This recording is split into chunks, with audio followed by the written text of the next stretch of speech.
Internautas, voltamos. Estamos falando sobre recuperação judicial. A recuperação judicial, muitas vezes, supera a crise da empresa, mas muitas vezes não. Eu queria aproveitar o nosso amigo Ailton Leite, que é especialista no tema, e fazer a pergunta que é a seguinte. Em todos os processos que você tem entrado de recuperação judicial, não está de forma diferente, está muito mais criteriosa. Veja bem, quando você vai entrar com pedido de recuperação, primeiro você tem que fazer uma exposição ao juiz por que é que você está pedindo a recuperação. Nem se atreva a falar que você comprou barco e iate lá em Miami e não está conseguindo pagar. Não façam isso, por favor. Depois da exposição, por que você está pedindo, vem as demonstrações financeiras. E, olha, bem detalhada. Quem é que assina demonstrações financeiras, balança, é o contador. Meu alerta aos contadores, se tiver fraude, enganação, qualquer coisa que não é o correto, não assine o balanço, porque isso vai para o juiz.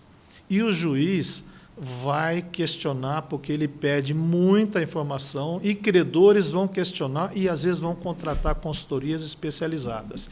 Identificou uma fraude e o contador assinou, o processo criminal vai chegar no contador.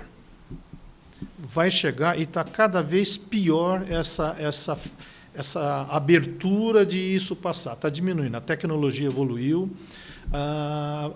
Administrador judicial hoje, Roberto, pede coisas e informações de consultorias de tecnologia que 2 anos atrás não pediam, 1 ano atrás não pediam. Eu me envolvo bastante com o administrador judicial, que eu tenho um respeito, é uma competência fabulosa, o doutor Luiz Cláudio Montoro. E 2 semanas atrás, numa reunião, ele pedindo informações de análise, coisa que você não pedia antes. Então, o meu alerta é o seguinte, dentro da documentação que vai ao juiz, o mais importante são as demonstrações, tem que provar, ali tem a lista dos credores, tem que provar o lançamento contábil, tem que ver que tinha base, existia um documento fiscal para aquilo ali, não foi assim de orelha, nada disso, e vai assinar. E o juiz vai questionar, por favor, não cometa nenhum tipo de erro ou fraude nesse documento. No Brasil, a legislação de recuperação judicial é recente, é nova, né? 2005. Pode-se dizer 10 anos é pouco ainda. Muito pouco.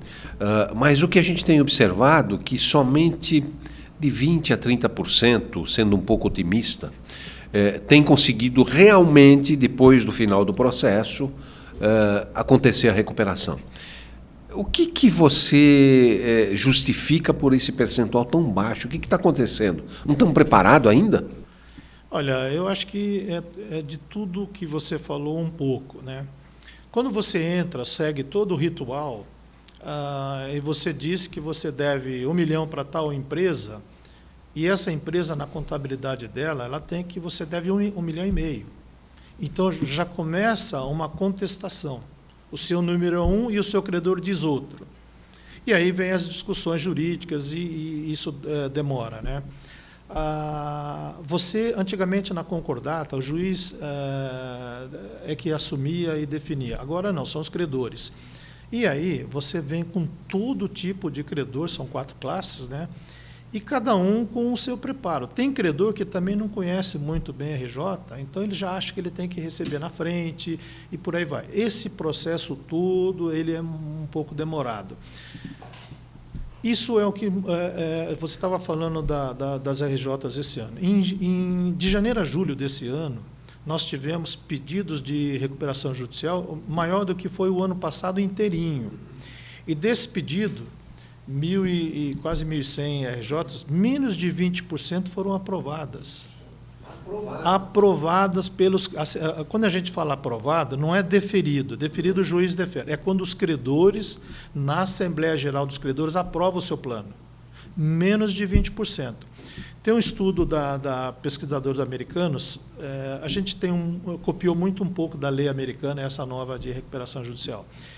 E eles têm que, de cada 10, uma empresa consegue sair da RJ. É um percentual muito baixo. Eu tenho receio da continuidade das empresas aqui por conta ainda de vícios antigos e teimosia em não mudar, em não fazer choque de gestão. Continuar tudo do mesmo que te levou ladeira abaixo. E achando que continuando tudo mesmo você vai sair. Não vai. Tá? Então, esse percentual, e é público, né, saiu publicada essa pesquisa do Serasa no Valor Econômico, não esqueço, 19,4% de janeiro a julho dos pedidos foram aprovados. Tem uma outra questão. Ailton, realmente, o que acaba matando uma empresa? Olha, vamos falar dos 70-30, portão para dentro. Má gestão. Má gestão, pessoas despreparadas para algumas funções, desconectadas com as coisas que acontecem portão para fora, mas que vai te afetar. Como eu comentei, seu maior cliente pediu, está em recuperação, ou seus fornecedores, enfim. Toda a sua cadeia você tem que conhecer.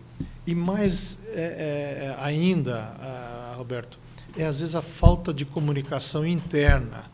Alguém diz, não, isso é confidencial, não vou falar para o meu diretor comercial. Isso, olha, confidencial é o salário, que você não vai ficar divulgando. Mas as informações da empresa, reúna a sua equipe e mostre.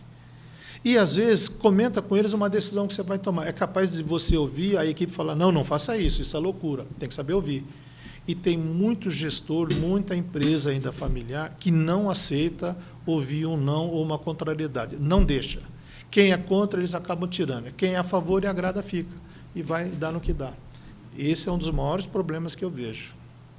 Tem algumas perguntas de internautas. Uma delas é do Gustavo. Como que é encerrada a recuperação judicial e, normalmente, qual é o prazo em que ela ocorre? Depois que... o processo de uma recuperação judicial dura 2 anos. O que ocorre nesse período? Durante 2 anos, você vai ter um administrador judicial, nomeado pelo juiz. As empresas têm que saber o que é a gente chama de AJ, né? Tem que saber o que é o AJ e o tipo de prestação de contas mensais, administrador judicial. Qual é o papel que ele ocupa legal e quais são as responsabilidades que ele tem e as responsabilidades para prestar conta para ele. Então, durante 2 anos, você é monitorado pelos credores, pelo administrador judicial e pelo juiz. Se nesse período de 2 anos você cumpriu aquele que você prometeu naquele plano de credores, depois de 2 anos, o juiz considera que você sai, o administrador judicial sai da parada, você não tem mais que pagar e você dá continuidade. Você pode até ficar mais 15 anos para pagar os credores da classe 2, 3 e 4 que você negociou, principalmente 2 e 3. Mas, assim, geralzão, 2 anos. Você falou em 4 tipos de crédito. Quais são? Você tem na classe 1, são classe de credores, né? São os trabalhistas e correlacionados. Esse você não tem muita margem de manobra, você tem 1 ano para pagar. Os credores de classe 2 e 3 é apenas a separação, um tem garantia real e outro não, são os quirografários e por aí vai. E classe 4, que é um pouco mais novidade, é uma classe diferente para micro e pequenas empresas. Essas classes 2, 3 e 4, você tem margem para negociar com eles um prazo de pagamento, carência. Normalmente o pessoal pede 1 ano de carência para esse 1 ano pagar a classe 1, ou mais, né? E você pede deságio. A negociação do deságio existe. O que é que não pode? Você privilegiar um em detrimento de outro. Aquele fornecedor é meu amigo, tal, eu vou pedir um deságio de 10. Aquele outro eu quero um deságio de 60. Não. É igual, a lei tem que ser tratamento igualitário. Então, nesse processo de classificação, há um cuidado muito grande. Eu já vi muito erro e muita discussão, porque o credor vai te questionar. Então, olha, use a ajuda de um advogado. O advogado não vai fazer isso sozinho, como eu já vi. Ele reúne a equipe e orienta. Façam a lista dos credores com muito conhecimento do que é, porque isso vai para o juiz. Normalmente esse deságio tem girado em torno de quanto? 40, 50, 60, 80? Já vi de 80. Porque é o seguinte, você diz para o credor que se você não fizer daquela forma, você vai à falência, todo mundo vai perder. Mas se ele der um deságio de 80%, ele vai receber 20%. Aquele 20% você garante que ele vai receber. Ninguém gosta, o credor não vai gostar, mas você está dentro da lei. A lei está te dando essa opção. Agora, ele vai ser muito crítico e vai te fiscalizar, pode ter certeza. Na prestação de conta, ele vai te questionar, porque às vezes eles elegem o comitê de credores para isso daí. Feito isso, e você cumpriu, todo mundo dividiu a perda, mas ninguém perdeu 100% e a empresa continua, mas já viu 80%. E tem uma pergunta aqui da Luísa. Todas as empresas podem entrar em recuperação judicial? Ou tem alguma classe diferente? Primeiro, lógico, empresas brasileiras que estejam devidamente registradas e regularizadas, ou seja, o seu CNPJ existe, não está inativo. Se você tem que se subordinar a determinados órgãos, enfim, você tem que estar com isso daí registrado. Segundo, que você não esteja falido, né? Se faliu, não tem como pedir a RJ, e a lei fala muito nisso. Outra coisa, que você não tenha pedido a RJ pelo menos nos 5 anos anteriores. Você acabou de pedir a RJ, aí passaram aqueles 2 anos, aí no terceiro ano você pede de novo. Então a legislação não permite. Agora, o mais importante é o seguinte: os acionistas, principalmente acionista controlador, não pode estar incorrido em algum crime falimentar, que ele já não pode ter feito isso. E agora, Roberto, está se chegando até o administrador da empresa. Aí eu não sou dono, eu sou o diretor, eu sou o CEO também. Você está envolvido e está na gestão, você tem um histórico criminal, alguma coisa assim, você não vai conseguir, o juiz não vai te aprovar a recuperação judicial. Tem uma pergunta do Luiz. O judiciário tem critérios para aceitar a recuperação judicial? Olha, o primeiro regra é que você cumpra todos os requisitos das informações de documentos que você tem que entregar para o juiz. Nesse instante, o juiz ele não está analisando a sua saúde ainda. Depois que ele defere, aí você tem 60 dias para apresentar o plano. Se nesse período, e aí já tem um administrador judicial, se nesse período você não faz, não cumpre prazo e não tem plano nenhum, o juiz não tem nem o que levar para os seus credores, né? Então, o critério inicial é a lei. São as regras que a lei te obriga. E eles vão investigar. Às vezes pode passar batido no início alguma coisa que ficou muito escondido, mas depois vai aparecer, principalmente quando se começar a questionar as informações que você forneceu. A Camila está perguntando, Leite, quanto custa para a empresa todo esse processo de recuperação judicial? Olha, cada caso é um caso, né? Depende do grau de dificuldade que você tem e a sua equipe. Se você não tem uma estrutura jurídica interna e você está muito cru nesse aspecto, você vai precisar de um advogado se envolvendo muito mais tempo. Evidentemente, ele vai cobrar. Dependendo do porte da empresa e do grau de dificuldade que você se encontra, você já tem que contratar um advogado com mais projeção, um advogado mais nacional, alguma coisa assim. Então, depende, primeiro, de quanto você vai gastar com o advogado. Depois, você vai precisar de laudos, de avaliação. Depois, você vai precisar de uma contabilidade perfeita. Se o seu contador não fazia, não tem nada, então você vai contratar alguém para fazer. Então, Roberto, o preço fica difícil de mencionar, depende da sua situação. Se o contador não é bom, não tem boa contabilidade, não tem laudo, não tem nada, você vai ter que contratar tudo isso. E isso custa. É por isso que tem um regime especial para micro e pequenas empresas que são mais simplificado as informações que você tem que fornecer. Mas nem por isso você pode querer achar que vai passar batido em certas regras. Não vai, não. Eu tenho uma curiosidade. Recentemente entrou em recuperação judicial a Oi. Como é um assunto que está público, como a dívida é gigantesca, você, pela tua experiência nessa área, tem alguma visão de como vai ficar isso aí? Olha, não sei se você está acompanhando, bom, deve estar pela imprensa, e eu nunca conversei com ninguém da Oi, né? Primeiro é essa briga danada que está tendo judicial, você tem bônus lá fora, você tem investidores, então você não tem só credores aqui dentro, tem lá fora. Depois, problemas de gestão. Então, ainda no caso da Oi, está havendo muita discussão, muita polêmica, né?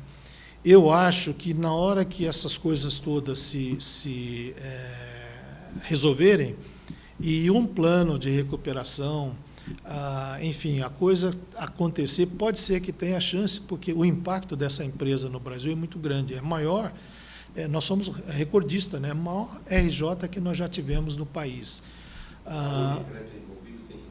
Mais de 60 bi, fora o extra concursal. Então, veja bem, por enquanto ainda é uma interrogação. Ninguém consegue falar com exatidão como é que vai ser. Talvez a própria empresa, ou os credores, ou a comissão, ou o administrador judicial. Mas como está em discussão, qualquer coisa que a gente falar é palpite. Eu tenho receio, mas, em todo caso, vamos acreditar, né? Ainda mais no Brasil, que a gente tem pouca concorrência na área de telecomunicações, né? Mais uma que deixasse de existir seria um problema, né? Não, e toda a origem dela, né? A gente sabe como é que ela foi constituída. Foi meio por decreto-lei, forçando, e aí saiu no que saiu. Então, tem pontos polêmicos nessa legislação ou nessa recuperação judicial? Olha, alguns tem sim. Muitos advogados, e olha, é isso que eu vou falar, eu vi opiniões de advogados diferentes. Por exemplo, você quando você entra em RJ, você pode dividir a sua empresa em partes, que é o que nós chamamos de UPI, que é Unidade Produtiva Isolada. Quem entra para comprar, e essas UPIs são aprovadas pelos credores. Você não queira fazer isso aí, não, é aprovado pelos credores. E aí, isso é publicado e você está interessado em comprar uma UPI, você entra, se candidata, vai para o juiz, enfim, aquilo é aprovado. Você comprou, você não pega nenhuma herança trabalhista, ficou tudo na RJ. Fiscal, você comprou uma empresa 0 bala. Esse dinheiro que você vai pagar não vai aos acionistas, vai para o juiz e isso vai aos credores. Qual é a dúvida que eu vejo de muitos investidores? A parcela do passivo que não está na RJ, que é o extra concursal. Como nós sabemos que a nossa legislação é meio bagunçada nesse aspecto, eles têm medo de o extra concursal vir como herança. Tem advogado que garante que não vai. E tem advogado de investidor que já tem receio. Essa é uma polêmica muito forte que atrapalha. Ailton, chegamos ao final do programa. Então eu pediria suas considerações finais. Minhas considerações finais é que as empresas que estão em RJ ou pensam em entrar em RJ, gente, conheçam a lei, reúnam uma equipe estratégica, peça para o seu advogado fazer uma apresentação e, mais ainda, Roberto, faça a simulação projetada de como você acha que vai poder pagar, para ver se você não está entrando num pedido protelatório, porque você vai à falência mesmo e vai gastar dinheiro para isso. Então, faça isso daí. Essa é a minha recomendação básica.